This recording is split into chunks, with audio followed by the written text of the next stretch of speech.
పసుపు దళం సంబరాల వేడుక మహానాడు తొలి రోజు మహాజోష్గా సాగింది.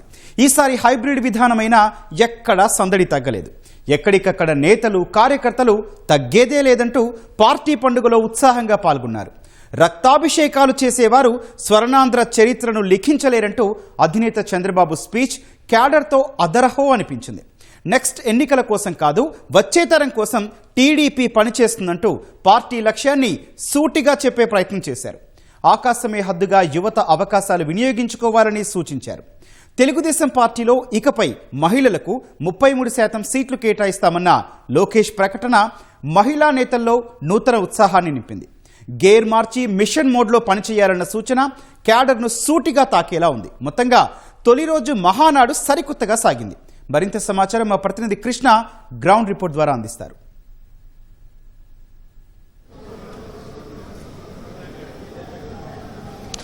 గౌతమ్, ఏదైతే తొలి రోజు మహానాడు మహాజోష్గా సాగిందనే చెప్పాలి.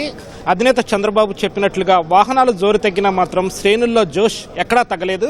ఏదైతే మహానాడు ప్రారంభ సమయానికే 1,00,000 మందికి పైగా రిజిస్ట్రేషన్ చేసుకోవడం జరిగింది. అలాగే అధినేత చంద్రబాబు వర్కింగ్ ప్రెసిడెంట్ నారా లోకేష్ ప్రసంగాల సమయంలో ఆ సంఖ్య 3 లక్షలకు పైగా చేరుకోవడం జరిగింది.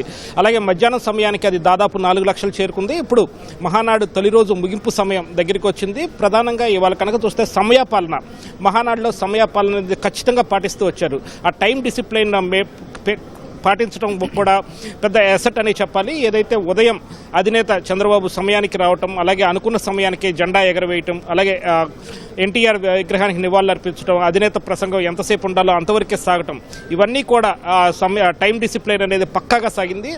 అలాగే అటు 1875 క్లస్టర్లో కూడా ఈ మహానాడిని ప్రత్యక్షంగా వీక్షించేందుకు ఏర్పాట్లు చేశారు. ఎక్కడికక్కడ మొత్తం అటు గ్రామ స్థాయికి ఎక్కువ, మండల స్థాయికి తక్కువ అన్నట్లుగా దాదాపు 10 పైగా గ్రామాలు, 10 నుంచి 20 పైగా వరకు గ్రామాలను ఒక క్లస్టర్గా ఏర్పాటు చేసుకుని అన్ని నియోజకవర్గాల్లోనూ, ప్రతి నియోజకవర్గంలో కూడా సగటున ఒక 10 క్లస్టర్లు ఉండేలాగా ఈ మహానాడు ఏర్పాట్లు అనేవి సాగింది. ఇలా మొత్తం రాష్ట్ర వ్యాప్తంగా కూడా 1875 క్లస్టర్లు ఎంపిక చేసుకున్నారు. వీటితో పాటు అదనంగా అటు జిల్లా పార్టీ కార్యాలయాలు, అలాగే నియోజకవర్గ స్థాయిల్లోనూ చేయటం జరిగింది. ఏదైతే రిమోట్ ఏరియాలు ఉన్నాయో, అక్కడ నెట్వర్క్ సిగ్నలింగ్ సరిగ్గా ఉండదో అక్కడ మాత్రం వాటిని, ఆ క్లస్టర్లని మండల పార్టీ కార్యాలయాలకు మార్చి అక్కడ కూడా ఈ మహానాడు వీక్షించే ఏర్పాట్లు అది చేస్తారు. ఇలా మొత్తంగా చూసుకుంటే కనుక మొత్తం రాష్ట్ర నలుమూలల నుంచి కూడా పెద్ద ఎత్తున ఈ తెలుగుదేశం శ్రేణులు ఈ మహానాడు వేడుకలో పాల్గొన్నారు. తొలి రోజు కూడా ఖచ్చితమైన సమయం పాటిస్తూ మహానాడు కూడా తొలి రోజు ముగింపు దశకు వచ్చింది. అయితే రికార్డు స్థాయిలో ఏదైతే 2 రోజుల మహానాడు ద్వారా గిన్నిస్ బుక్ రికార్డు సృష్టిస్తామని చెప్పి కూడా అటు నేతలు చెప్తూ వస్తున్నారు. మరి ఆ తగ్గట్లుగా ఏ విధంగా స్పందన ఉంది ఏంటి అని వివరించేందుకు మనతో ఈ డిజిటల్ వ్యవహారాలు, అలాగే ఈ మహానాడు డిజిటల్ వ్యవహారాలన్నింటినీ పర్యవేక్షిస్తున్న చింతకాయల విజయ్ మనతో ఉన్నారు. ఆయన అడిగి మరిన్ని వివరాలు తెలుసుకుందాం. సార్ చెప్పండి సార్, మొత్తం ఈ హైబ్రిడ్ విధానంలో ఈ మహానాడు కానీ చాలా మంది ఎగతాళి చేశారు, అలాగే చాలా ఇచ్చేశారు. అంటే తొలి రోజు మామూలుగా మహానాడు కనుక ఎక్కడైనా బయట బహిరంగ సభలో ఏర్పాటు చేస్తే ప్రతినిధుల నమోదుకి తొలి రోజు అవకాశం ఉంటుంది. తర్వాత 2వ రోజు కూడా ఇంచుమించు ప్రతినిధుల నమోదుకి అవకాశం ఇస్తారు. 3వ రోజు మాత్రమే బహిరంగ సభ దాదాపు 5 లక్షల మందితో ప్లాన్ చేస్తారు. కానీ ఈ రోజు ఈ హైబ్రిడ్ విధానంలో సాగటం వల్ల ఎంతమందికి రీచ్ కాగలిగింది ఏంటి?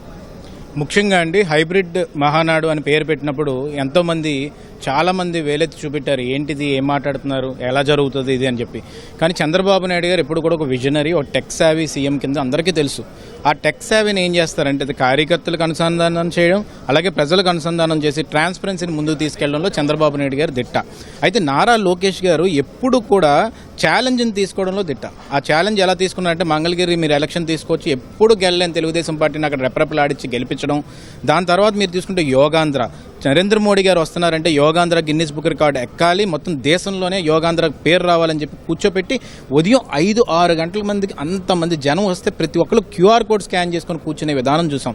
ఈరోజు హైబ్రిడ్ మహానాడు ఫ్యూయల్ని మనం సేవ్ చేయాలనే ఏకైక ఉద్దేశంతో నరేంద్ర మోడీ గారు ఎప్పుడైతే పిలుపునిచ్చారో, ప్రైమ్ మినిస్టర్ గారు పిలుపునిచ్చారో, ఇది అలయన్స్, పొలిటికల్ అలయన్స్ కాదు, ఇది ఎమోషనల్ బాండేజ్ కింద తీసుకోవాలనే ఏకైక ఉద్దేశంతో ఈరోజు మహానాడు నిర్వహిస్తున్న సమయంలో మేము ఎంత హ్యూమంగస్ టాస్క్ అనుకున్నామంటే, మొత్తం 1875 క్లస్టర్లో మహానాడు చేయాలంటే చిన్న విషయం కాదండి. ఇది దేశంలో ఇది రికార్డ్ బ్రేక్. ఫస్ట్ ఎవర్ జరిగింది ఇది ఎంత ఆశ్చర్యకరమైన విషయం అంటే ప్రతి ఒక్కరికి కూడా మై టీడీపీ యాప్ని డౌన్లోడ్ చేసుకోవాలని చెప్పి నారా లోకేష్ గారు తీసుకెళ్లారు. ఇప్పుడు మై టీడీపీ యాప్ ఇక్కడ మనం చూడొచ్చు. ఈ మై టీడీపీ యాప్లోని మహానాడుకి ఒక స్థానం కల్పించి దాంట్లోని హాజరు అని చెప్పి అక్కడ ఉంది. దాంట్లో మనం సెల్ఫ్ అటెండెన్స్ తీసుకుంటే దాన్ని సరే ఓకే అని పెట్టుకోవచ్చు. అలాగే హాజరులోని ప్రతి కార్యకర్త కూడా సెల్ఫ్ అటెండెన్స్ తీసుకోవాలని చెప్పి తీసుకొచ్చారు. క్యూఆర్ కోడ్ని అక్కడ పెడితే క్లస్టర్లోని సెల్ఫ్ అటెండెన్స్ తీసుకొని ఆ 100 మీటర్లో అంటే ఎంత లోతుగా మైక్రో లెవెల్లోని దీన్ని డిజైన్ చేయడం జరిగిందంటే నారా లోకేష్ గారు ఒక విజన్ తోటి మేము అదైతే చాలా కష్టం అనుకున్నాం. కానీ కార్యకర్తల్లో దాన్ని అలవాటు చేసుకొని అడాప్ట్ చేసుకొని అక్కడికి వెళ్ళి సెల్ఫ్ హాజరు చేసుకొని రిజిస్టర్ అవ్వడం జరిగింది. అయితే మీరు అందరూ ఆలోచించవలసిన అవసరం ఏంటంటే మనం ఇది ఐపీఎల్లోనే ఎక్కడో చూస్తుంటాం. ఏంటది ఇంతమంది చూసారట హాట్స్టార్లోని ఇదని. ఇక్కడ ఒక డాష్ బోర్డ్ మీరు చూడొచ్చు. దీంట్లో 6,60,93 మంది ఒక్క అరగంట బ్యాక్ అండి ఇది ఫిగర్. ఇప్పుడు 7 lakhsకి వచ్చేసింది.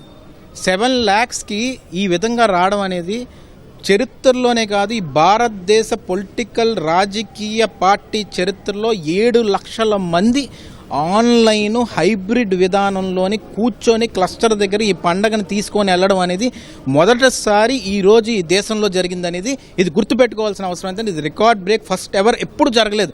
ఈ రోజు మళ్ళీ నారా లోకేష్ గారు వర్కింగ్ ప్రెసిడెంట్ అయిన తర్వాత ఈ మహానాడు జరగడం అనేది ఎంతో ఆనందంగా భావిస్తున్నాం. దీంట్లో మీరు చూడొచ్చు క్లియర్గా 1875 క్లస్టర్స్ ఉంటే 1875 నాట్ స్టార్టెడ్ 0 ఉంది, మొత్తం 1875 కూడా స్టార్ట్ అయ్యాయి. అంటే ఇది అసలు ఎక్కడా కూడా జరగదు, ఇది ఫస్ట్ టైం జరిగింది.